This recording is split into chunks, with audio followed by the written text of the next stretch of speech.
Camara qui prend la parole pour le groupe Les Républicains Indépendants. Merci, Monsieur le Président. Je vous en prie. Monsieur le Vice-président, mes chers collègues, contrairement aux idées reçues, l'Île-de-France est un territoire malheureusement particulièrement carencé en matière d'équipements sportifs, avec une moyenne régionale de 23 équipements sportifs pour 10 000 habitants, soit un taux d'équipement largement inférieur à la moyenne nationale. Triste réalité, alors que nous serons la région hôte des Jeux olympiques et paralympiques en 2024.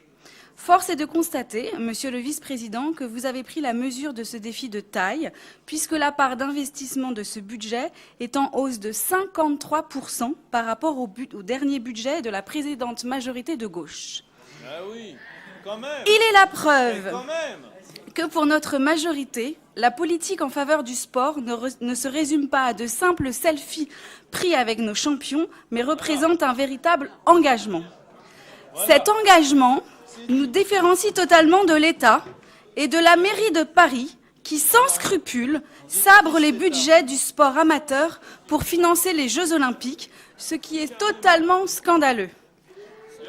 Chers collègues socialistes, plutôt que demander à la présidente de négocier avec le gouvernement une hausse de budget national pour le sport amateur, vous devriez faire avant tout votre propre examen de conscience et tenir ces positions au Conseil de Paris. Je préconise donc, à mon tour, de mandater les élus de gauche pour qu'ils négocient avec Madame Hidalgo la préservation des dotations municipales au sport amateur parisien. Finalement, vous êtes dans la continuité de ce qui n'a jamais été fait pendant la précédente mandature. Les chiffres ne parlent que d'eux-mêmes. Et Monsieur Camara, quand vous osez dire, et vous avez raison ceci dit, il y a les mots et il y a des actes, oui, il y a des mots et il y a des actes, puisque en 2015, vous souteniez la création de 13 équipements, alors que nous, en 2018, nous en avons financé 172. Oui, il y a les mots et oui, il y a des actes.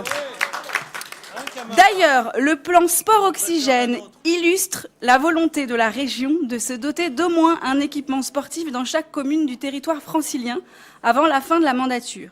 Pour ce faire, nous avons doublé le taux d'intervention régionale pour les opérations dans les collectivités qui ne bénéficient d'aucun équipement sportif, avec un regard appuyé sur les zones rurales. Pas beau ça ? Dans ce but, la région va consolider les relations entre les différents acteurs du sport sur le territoire par un partenariat renforcé avec les fédérations sportives pour valoriser le maillage associatif francilien.